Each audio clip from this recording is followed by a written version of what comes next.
Saya itu kawin Sarita. Saya itu disuruh cerai saya. Oh, no sampai ya. Tidak usah masuk takbir. Tidak boleh, Bapak Ibu ya. Nah, ya itu. Tubuhnya yang dari daging Rasulullah, dari Fatimah Zahra, sekarang sudah dinikmati orang lain. Sekarang sudah dinikmati orang lain.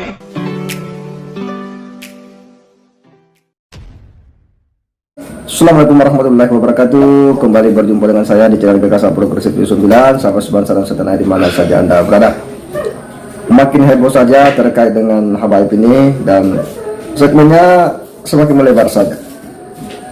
Bukan hanya ya soal tulisan Kiai Imanuddin Usman terkait dengan nasab ya Ubaidillah bin Ahmad yang kemudian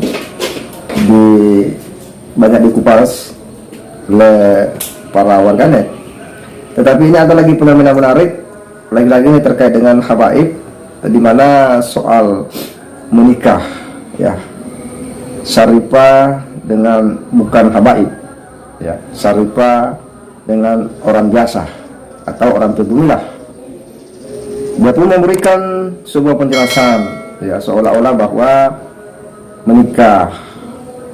menikahi Syarifah, wah itu dianggap sebuah perbuatan yang yang tidak tepat ya.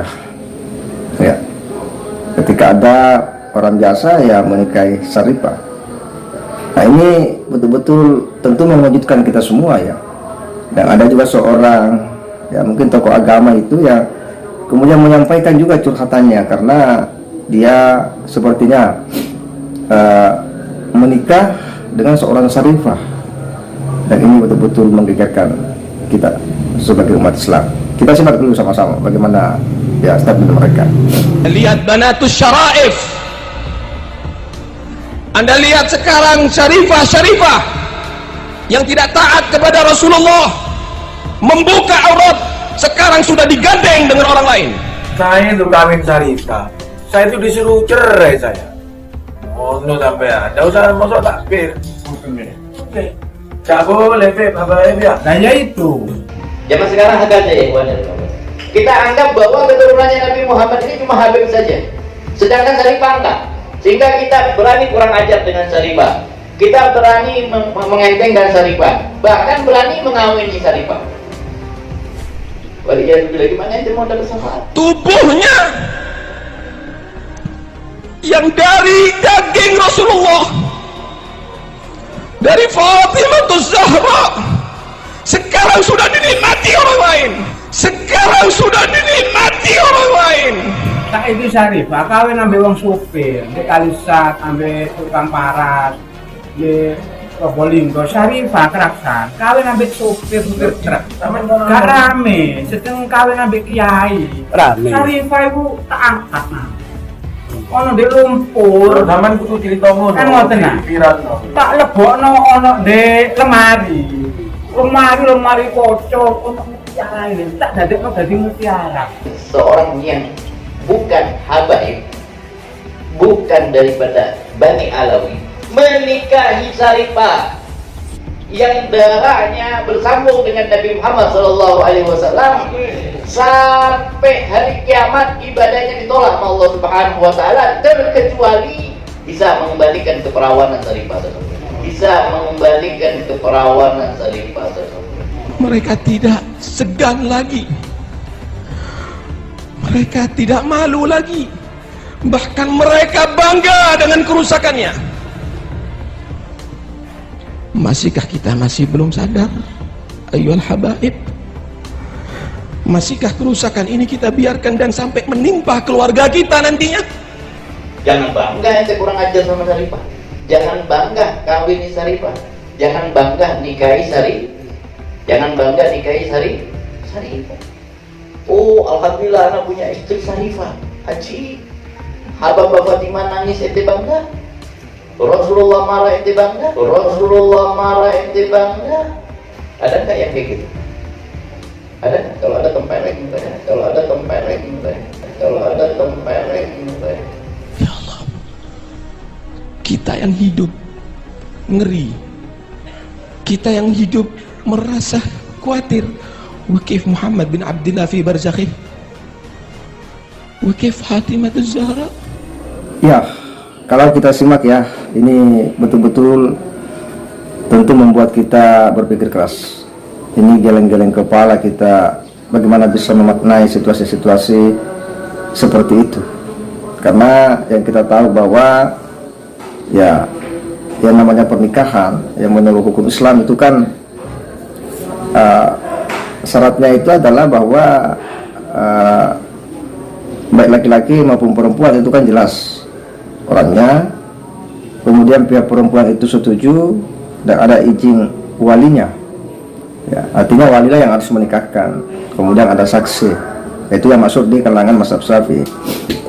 Tidak ada istilah bahwa syarifah dan orang biasa tidak bisa menikah, itu hal yang tidak lazim ya, selama ya perempuan itu ada persetujuan dari walinya, maka itu bisa. Tetapi kalau kita simak tadi, ini kan luar biasa ya, cukup mengejutkan kita semua bagaimana pandangan dari hadis ini ketika ada orang menikahi syarifah. Waduh, ini seperti apa ya, dianggap itu perbuatan yang tidak pantas dan sebagainya. Perbuatan itu ya seolah-olah bahwa itu tidak menghargai ya mereka, tidak menghargai keturunan Nabi ketika kemudian itu dinikahi ya. Nah, ini hal yang tentu mengundang sebuah pemikiran ya, pemikiran keras bagi kita semua untuk memahaminya. Tapi terlepas dari balik itu semua ya, tentu ini adalah sebuah fenomena unik ya, adalah fenomena sosial yang tentu ini ulama mesti harus meluruskan ini semua, harus memberikan pencerahan kepada umat bagaimana sebenarnya perkara-perkara seperti ini, biar kemudian umat tidak menaruh pandangan-pandangan negatif, curiga, dan mereka-mereka yang memiliki pemahaman yang dangkal misalnya, ini juga harus diluruskan oleh para ulama-ulama yang kredibel, karena ini adalah hal yang sangat prinsip ya dalam kehidupan masyarakat kita. Karena ini adalah situasi yang saya kira sering kita jumpai di masyarakat ya, soal yang namanya pernikahan. Dan kalaupun misalnya di antara mereka itu ada